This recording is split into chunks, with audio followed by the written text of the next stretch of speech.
Eu estava num congresso, Efésios 2, uma vez, faz muito tempo não. Foi o último que eu fui, porque eu vi tanta coisa lá que me fez mal. Eu vi coisas que me fez bem também, mas dentre uma coisa ou outra que arrasava assim comigo, gostava realmente. Tinha o João Alexandre lá dirigindo o louvor. Depois até converso com ele para dizer qual foi o encontro. Então foi uma benção, um bálsamo lá, foi. Graças a Deus por isso. Mas às vezes a gente vai nos lugares que eu vou te falar um negócio. Pai, que seja diferente aqui, por favor, Senhor. Só a Tua graça.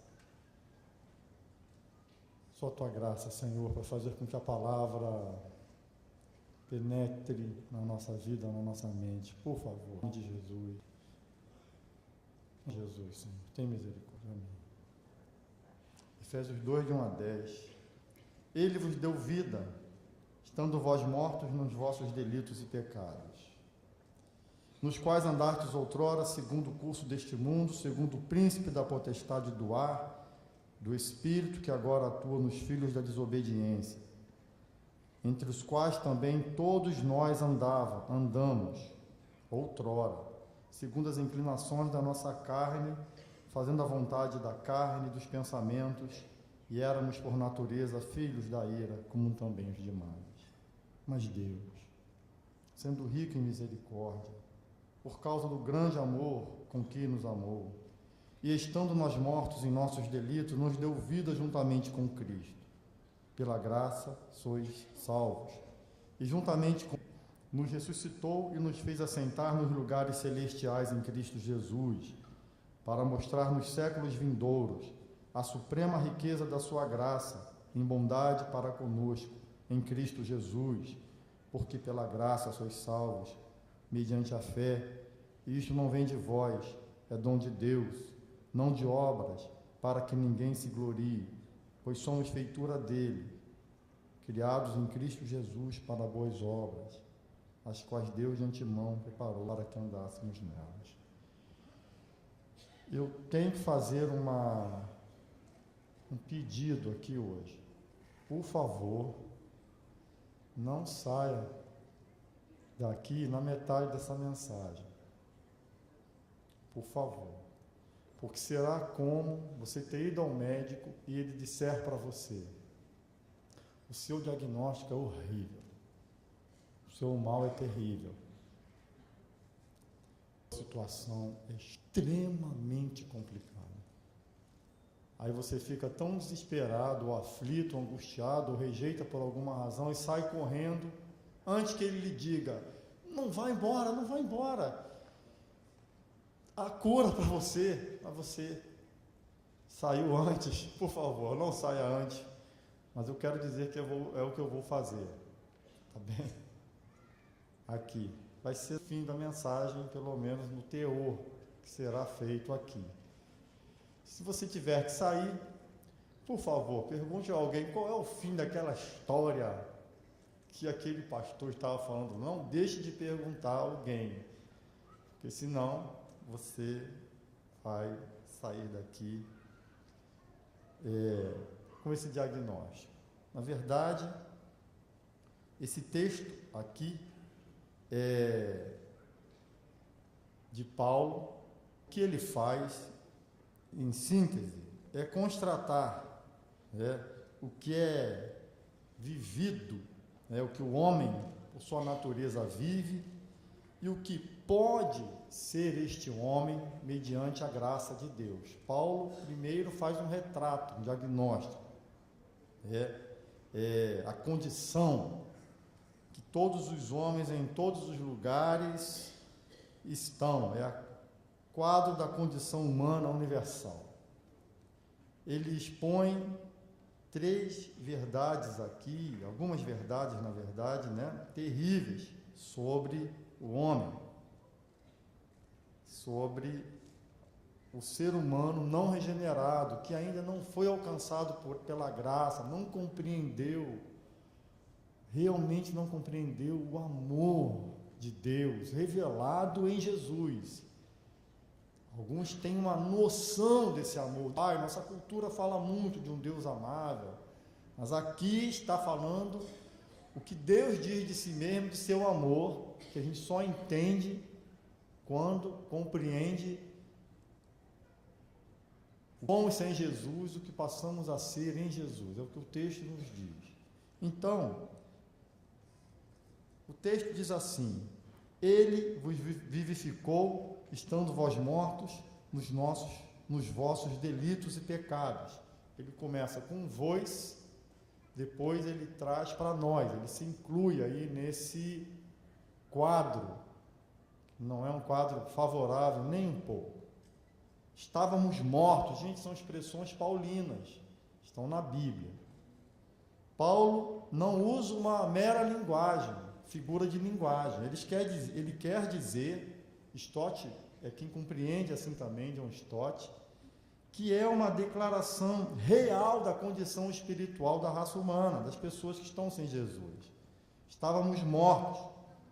E significa isso: totalmente afastados de Deus, alheios à vida de Deus, longe do seu amor, longe da presença de Deus, devido à nossa rebeldia, ao nosso fracasso.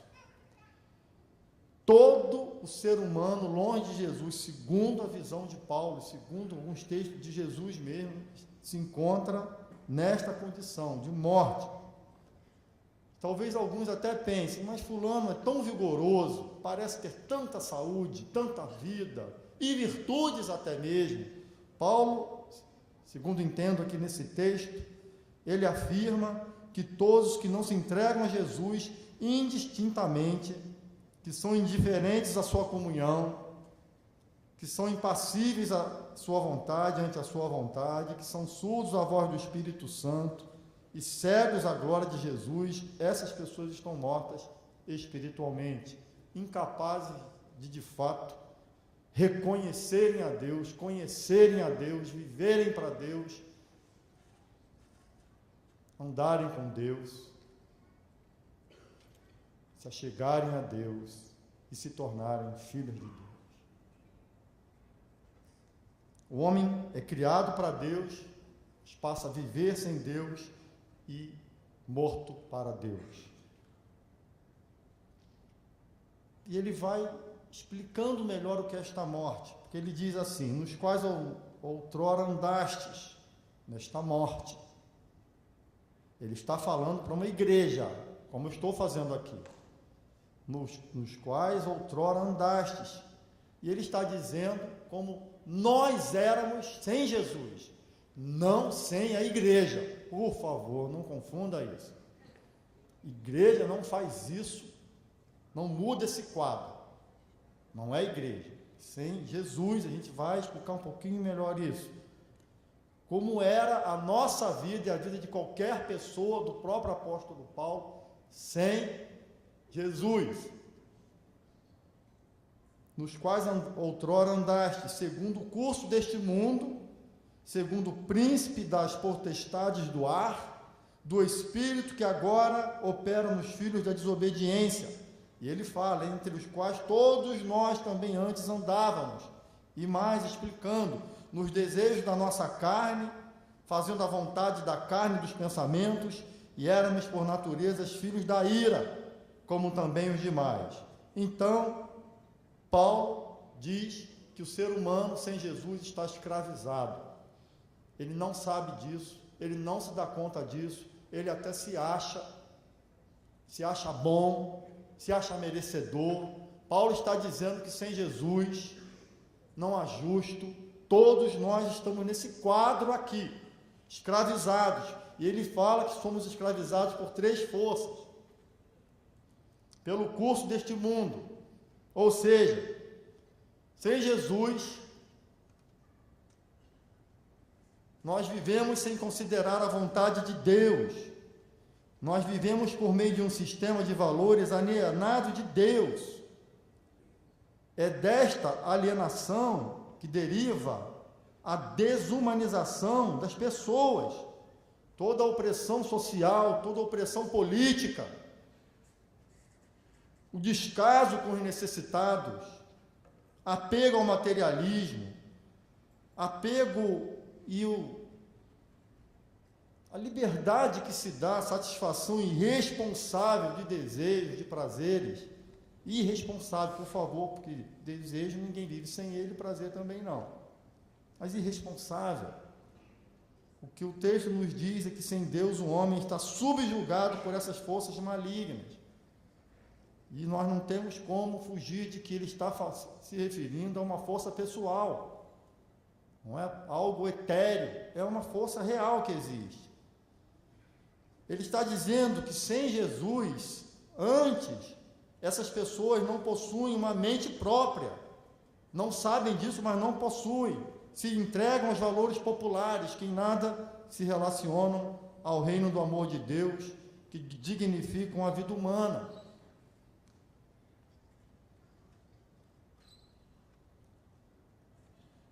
Isso que se vê nesse país de opressão, de descaso, que muitas vezes a própria igreja é conivente, é porque há uma alienação de Deus, da presença de Deus. Quanto mais alienado, mais terrível fica a condição humana, mais terrível, mais terrível. Segunda força, pelo príncipe da potestade do ar. São forças malignas, diabólicas, entidades do mal que nos arrastam para vivermos longe de Deus, distante do seu amor, de sua graça, alienado da santidade de Deus. Mas tem outra. Porque se eu parar aqui, você vai achar que você é vítima. E eu também, éramos. Não somos, não seremos e não fomos vítimas dessas forças. Porque ele fala, pelas inclinações da carne. É uma referência à depravação ou perversão dos desejos naturais e saudáveis. Perversão dos desejos naturais e saudáveis. É a fome que se transforma em glutonaria. É o que é bom se transforma em perverso. A autoestima que se transforma em vanglória, em vaidade. Pisa nos outros. É inclinação. Bem, se você é um regenerado, você sabe disso, e se não é, deve saber também o que é essa inclinação. O homem sem Jesus não consegue vencer inclinações mentais e físicas que o levam à soberba, à indiferença, à arrogância, ao descaso, à malícia. O homem sem Jesus, segundo a nossa compreensão aqui do texto, ele se deixa levar por essa inclinação e até mesmo a naturaliza. Em casa estão trabalhando alguns rapazes, um deles falando lá da mídia, do efeito das mídias. Não vou ficar falando aqui dessas coisas, não é muito que eu gosto. Falo, poxa, até quem não é crente é capaz de perceber a má influência das coisas. Eu tenho lá minhas dúvidas, né? Porque se os crentes naturalizam algumas inclinações, que dirá quem não é? Crente em Jesus. Então, crente, por favor, nunca entenda essas minhas expressões.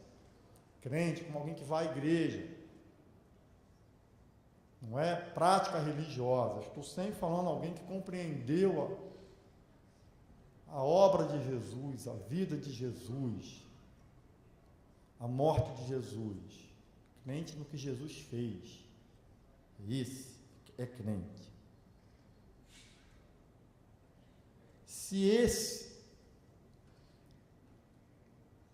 muitas vezes não consegue vencer essa inclinação, que dirá aquele que nem sabe que é uma inclinação contrária à vontade daquele que o criou. Tal é a condição humana sem Deus, longe de seu amor, de sua misericórdia, morto espiritualmente, que, num sentido mais simplificado, é sem condições de fato se relacionar com Deus por si mesmo e agradá-lo. Isso é uma morte espiritual. Está ali, não adianta mexer que não vai, está morto. Não consegue ter vida com Deus, vida para Deus. Como ainda fala o verso 5, né? Mortos espiritualmente. Essa é a condição trágica. Em um dos versos fala, filhos da ira.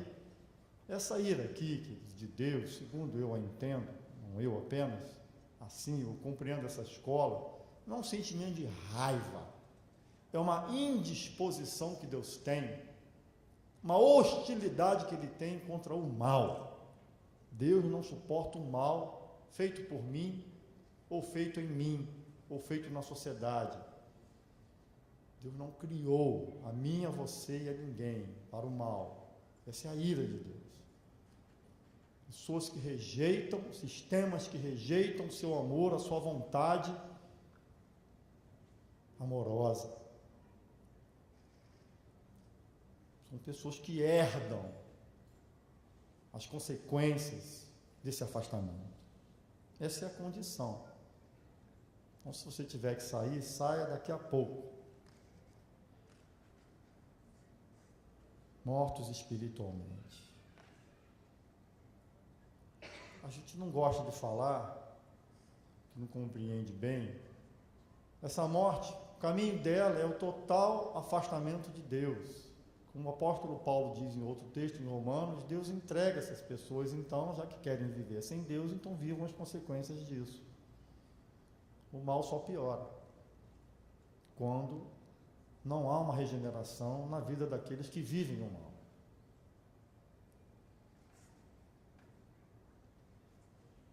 Essa é a condição. Vocês gostaram desse diagnóstico de quem não é nada bom, não é? Vocês acham bom? Nada bom. Mas Deus decide interromper esse diagnóstico.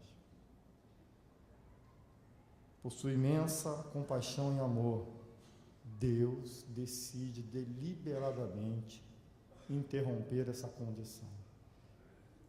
Deliberadamente.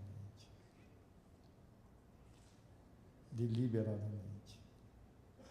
O caminho que você estava caminhando era o caminho para a morte eterna. E eu também. As inclinações totais das nossas perversidades. Mas Deus interrompe. Deus, sendo rico em misericórdia, pelo seu muito amor com que nos amou, estando nós mortos em nossos delitos, em nossos pecados, em nossas ofensas, nos vivificou juntamente com Cristo, pela graça sois salvos, nos ressuscitou juntamente com Ele, e com Ele nos exaltou, nos fez sentar nas regiões celestes em Cristo Jesus, para mostrar nos séculos vindouros a suprema riqueza de sua graça, pela sua bondade para conosco em Cristo Jesus. Em uma palavra só, o que Deus fez foi salvar-nos.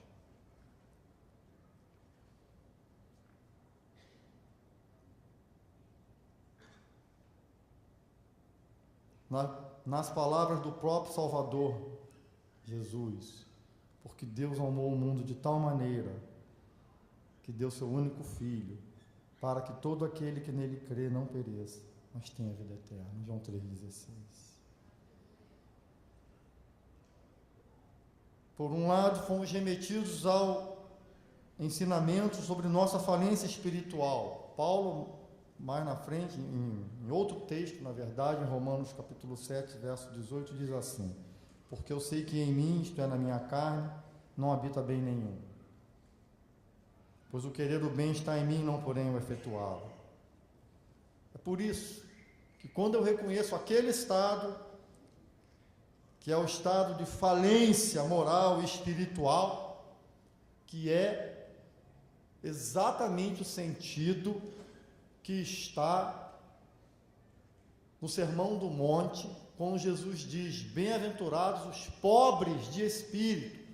Pobre de espírito é esse que sabe que está nesse quadro, nesse diagnóstico. Aquele que sabe que tem, ele é pobre, ele é falido, não tem recursos por si mesmo para se relacionar com Deus, para se salvar da ira, se salvar das consequências do pecado. Não tem.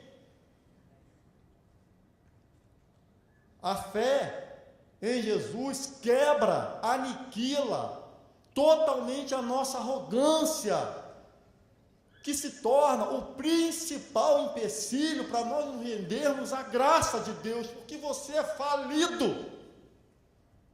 Você não tem nada para apresentar a Deus, nem eu, você, nós, nada. A sua bondade, você é correto, somos corretos. A tua bondade, santidade, comigo talvez você ganhe de 10, mas com aquele que é santo, santo, santo, santo, santo, santo, santo, santo, santo, aí você vê quem é você e quem sou eu.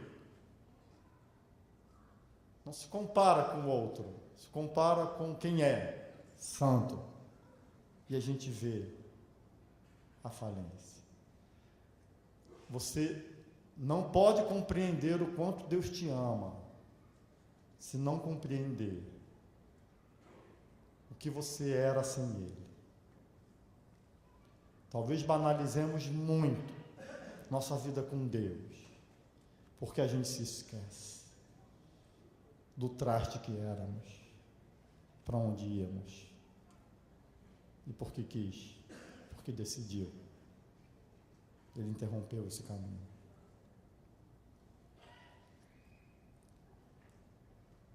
Quando nos reconhecemos falidos moral e espiritualmente, sem recursos próprios para desenvolver nossa vida moral, espiritual e até existencialmente, aí sim abrimos nossa vida para a ação graciosa de Deus.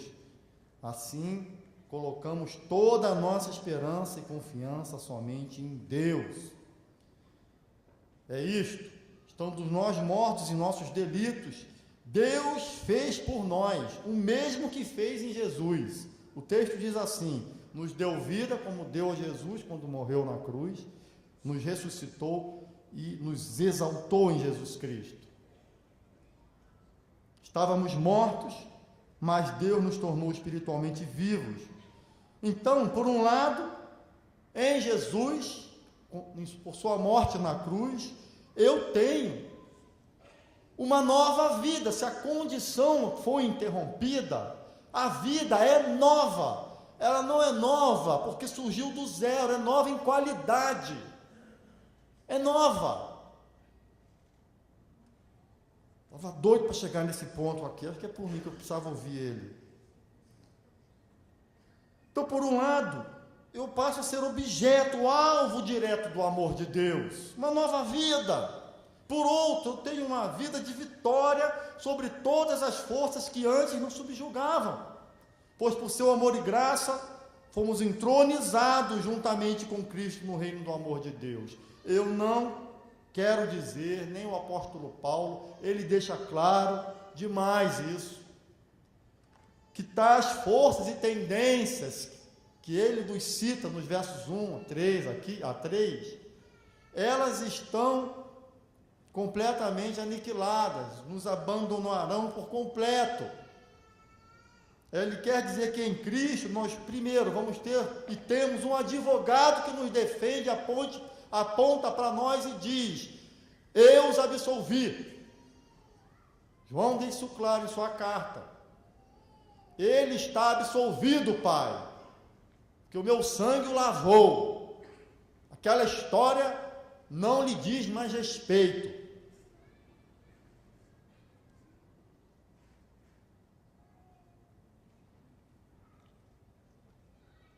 Mas essas forças não abandonam, essas tendências. Acontece que se era um curso livre que eu seguia, aquilo que antes era uma tendência natural e eu não ligava muito. Alguns não ligam nada, alguns até ligam muito, e não quero dizer que esse nível, essa condição é igual para todos, nesse sentido de todos somos igualmente maus. Alguns são mais maus que outros, só que diante de Deus, o menos mal é completamente indigno de qualquer um de seus benefícios, porque ele é completamente santo. Aquilo que era tendência, agora em Jesus passa a ser uma luta. você está me convidando para entrar, não, que agora é luta. É luta.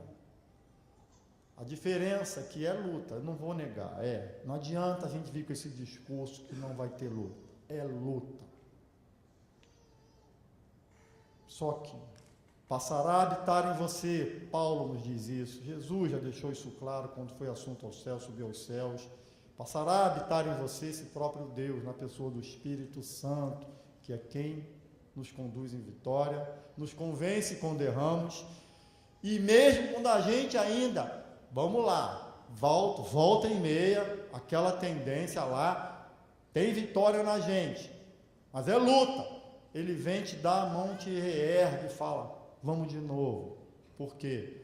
Porque quando Deus decidiu te amar, nem mesmo o seu pecado vai conseguir fazer com que Ele pare de te amar. Ao contrário, Ele vai vir para socorrer você e te ajudar. Levanta, sacode a poeira e dá a volta por cima. Em nome de Jesus. Vai ter luta. Mas o Espírito Santo vai guerrear com você, vai estar do teu lado. Fugiu da minha cabeça aquele texto, perto está o Senhor, Ele está aí, vai se manifestar. Falei, Filipenses, de capítulo 4, de 1 a 8, está ali presente, não me lembro exatamente qual verso. Perto está o Senhor. Está aí, Ele vai se manifestar de algum modo, a ideia é essa, Ele vai se manifestar, Ele está aí, você vai ter a consciência que não está sozinho para viver suas lutas, como diz a palavra, nos conduz em vitória, mas a vitória, que é certa, e essa não tem mais luta, você não vai precisar lutar por ela. Meu irmão, minha irmã, meu amigo e amiga, guarde isso, que talvez seja o centro dessa mensagem. A vitória que é certa. Essa você não precisa fazer nada, Ele fez. É sobre o efeito devastador do pecado, do delito, da rebeldia, sobre nossas vidas. De filhos da ira, nós passamos a ser chamados, na ordem que aparece no texto de versos 4 a 7, eu aqui estou visando os textos que mostram por que Deus, o que levou Deus a me salvar. De filhos da ira, eu passo a ser filho da sua misericórdia, verso 4. O verso 4 ainda diz que eu passo a ser filho do seu amor. Verso 5 e verso 8 repete, filhos da sua graça. E mais na frente também no verso 7 ainda diz filhos da sua bondade. São estas as origens da iniciativa salvadora de Deus.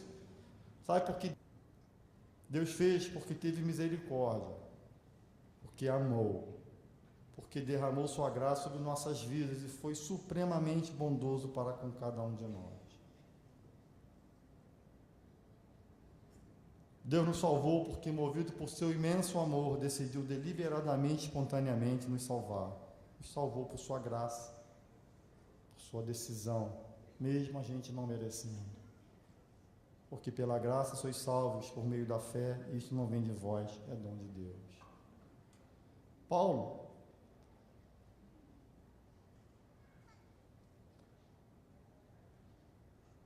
gente, eu acabei de dizer que você estava com um câncer maligno. E falei, mas tem cura. Jesus, quando morreu na cruz, curou você desse câncer espiritual. Se você ouvisse essa notícia no médico, qual reação você teria? Hein? Tem um filme do Woody Allen. Estou tentando lembrar qual o nome. Eu lembro o filme exatamente. Ele recebe um diagnóstico que é trocado porque ele estava com câncer e ia morrer. Ele sai pelo mundo querendo descobrir o sentido da vida. Até que ele volta ao médico, o médico diz, me perdoe, você não tem nada, o seu exame foi trocado. Ele sai pulando do hospital, super feliz e alegre, pulando, porque recebeu uma ótima notícia. De repente ele para, abaixa a cabeça e fala assim: ué, o que eu estou celebrando? Apenas foi adiado o inevitável. Essa visão de quem não recebe uma notícia que dura para sempre. Qual é o filme? Quem lembra? Ana e suas irmãs, não é? Bem, não consigo lembrar. Você acaba de receber uma notícia de que você foi curado de um mal que era eterno para uma cura que é eterna. Por que a gente não sai pulando de alegria? Acho que é porque a gente não está em Harley, no Brooklyn, aquelas igrejas lá, ou está ali no morro, na igreja Assembleia de Deus. Deve ser isso. Vamos ficar em pé?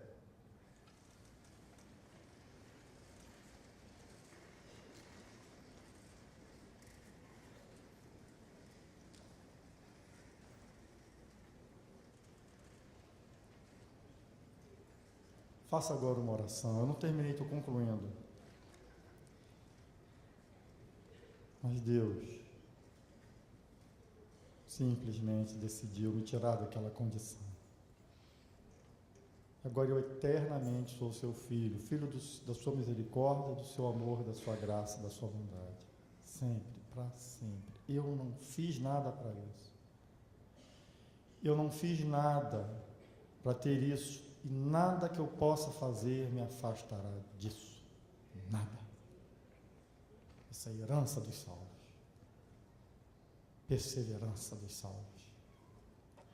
Se você não acredita nessa doutrina, que lamento que eu tenho. Que lamento. Pai, obrigado, Pai. Obrigado, Pai. Obrigado. Em nome de Jesus, obrigado. Pode sentar. Concluindo. Graça e favor divino. Deus nos alcança com sua ajuda, misericórdia, por meio de Jesus. Olha que texto belíssimo, está em 1 Coríntios 1, de 30 e 31. Mas vós sois dele, você é de Jesus. Em Cristo Jesus, o qual se nos tornou da parte de Deus sabedoria, aquele que se glorie no Senhor. Aleluia! Fala antes de mim, não fala respondendo não, irmão. Isso. A graça nunca poderá vir a ser uma qualidade que o indivíduo possa adquirir por seu próprio direito ou mérito. É fé, é dom de Deus, não de obras, para que ninguém se glorie. Eu tinha mais é que está aqui mesmo, eu fui o cara lá embaixo. Correto. A retidão de qualquer ser humano diante da retidão de Deus é lixo. É tudo fruto da graça e da misericórdia. O amor de Deus é a graça do Senhor Jesus que nos revela esse amor de Deus Pai. Pois se somos pecadores, pessoas que por si mesmas se desviam de fazer a vontade de Deus, conforme a gente viu aqui Paulo afirmar, se ainda assim Deus nos envia o seu único Filho para nos salvar e nos tornar seus eternos, inarredáveis filhos, traduzindo para alguns adolescentes ficam falando: caraca, o que é aquilo que ele falou? Inarredável. Ninguém arreda, ninguém tira de você, ninguém taxa, que eu vi primeiro, né? Ninguém retira, ninguém te afasta dessa condição de ser eterno Filho de Deus. O amor que Deus tem por nós é supremo, não é só esplêndido, ele é incondicional. Amou porque quis. Eu não posso fazer nada para que Deus me ame mais, porque não é possível amar mais do que já ama. Não posso fazer nada para que Ele me ame menos.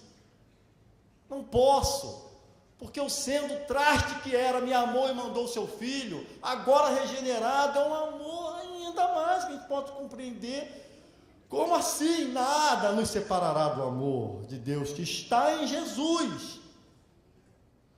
Ele decidiu me amar e aceitar, independente do que sou e do que faço. Então agora com Jesus vou viver como quero. É exatamente essa mensagem aqui que a gente tem que entender. Você não está mais debaixo daquela autoridade, daquele curso, daquelas forças. algo ocorre em você, essa é a nova vida, que regenera você para ir para outro caminho, que é o que significa a palavra arrependimento, no grego metanoia, uma mudança radical de postura diante da vida, de mentalidade, de comportamento, muda. Eu não venço essas coisas totalmente, mas eu não quero elas para mim, eu não quero viver como eu quero, eu não sei porquê, a não ser a razão de que o Espírito não me deixa ter prazer nessas coisas, ainda que volta e meia eu vacile, eu caia, alguma coisa me arrasta para outra vontade, que não aquele curso natural. Quando eu caio, Deus não me ama menos, e quando eu venço, não me ama mais, porque é impossível mexer no amor de Deus, acrescentar ou diminuir. Mas essa ação regeneradora, é ela que me leva a querer, a tentar, a procurar viver para Deus. Mesmo que eu me afaste, Ele vem, Ele não desiste.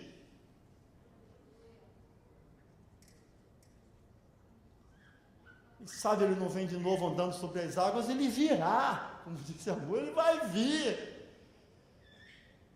Imagina Pedro lá, aquele drama, Jesus vem, tu me amas, tu me amas, tu me amas, vem. Que respirar. Amém, aleluia. Somente seremos capazes de compreender o amor de Deus por nós, não só olhando as inúmeras bênçãos recebidas em nosso viver diário, são mesmo, mas acima de tudo, inicialmente, sobretudo, a partir do entendimento de que fomos salvos por sua graça, por seu amor incondicional, imutável, que regenerou. Isso é regeneração, essa ação de Deus que me faz ser outro diante do mundo e de tudo, de mim mesmo, muda mesmo. Indo de novo, algumas pessoas estão trabalhando lá em casa, onde ele falou assim, eu me converti há 3 meses, ele estava com cigarro na mão, mas eu ainda não consegui vencer isso. Eu falei, rapaz, graças a Deus você não quis fazer o contrário. Aquela visão, né? Você não quis fazer o contrário. Essa coisa de prática, vai para Jesus, o que tiver que ser mudado é Ele quem muda. Na lógica dele ali, não, eu tenho certeza. Eu também, cigarro mata a gente, né? Você já viu um pulmão, um parênteses aqui, sem fazer uma digressão assim? Essa palavra eu aprendi no culto passado com o Theo. Achei boa. Já viu um pulmão de quem fuma? Jesus, ele falou, olha, 3 meses, não sei se 4, tem gente que de uma vez só, mas diante da condição humana, vamos falar sério, isso não é nada. Isso não é nada. Não é, mas mata.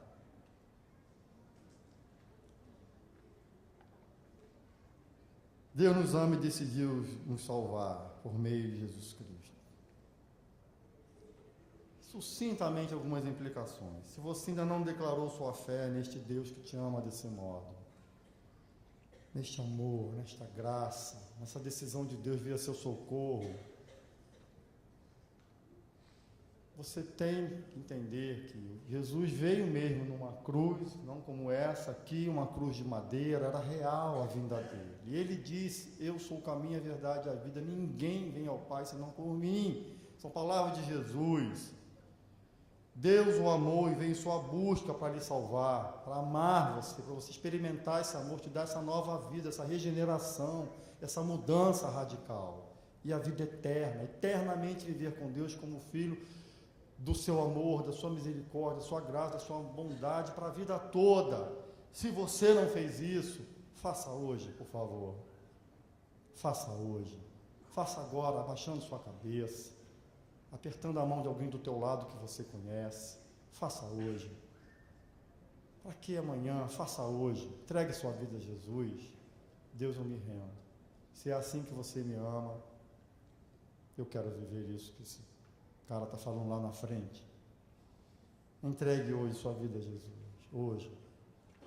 Faça isso. Mas Paulo escreveu para uma igreja. Então tem alguma coisa aí para você que já tomou essa decisão. Tem duas coisas para você. Tá bom?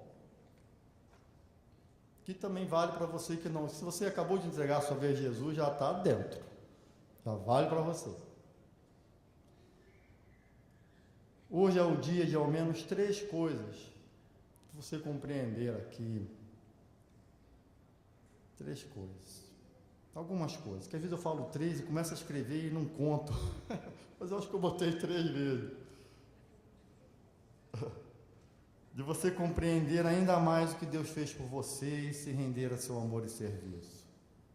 Ou seja, a primeira lição é: este amor não pode ser guardado por você. Você é um instrumento de Deus para que seu amor seja compartilhado.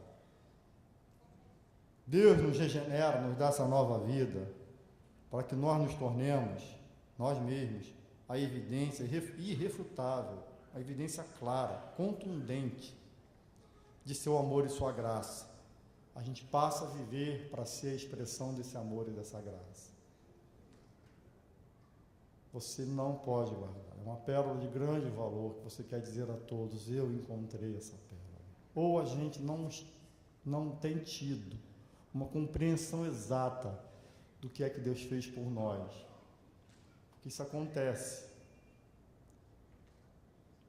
E uma das cartas dadas às igrejas do Apocalipse diz lá: o que houve com o teu primeiro amor?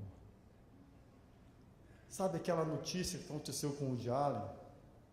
Tem gente que se deixa invadir por outros pensamentos e esfria. E fica morno.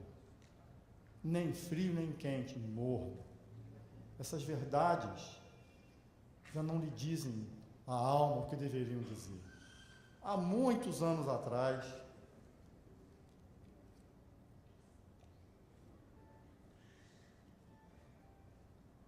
ali do lado tinha um balão, tabernáculo, e veio um sujeito ainda com os cabelos bonitos que lhe faltam hoje.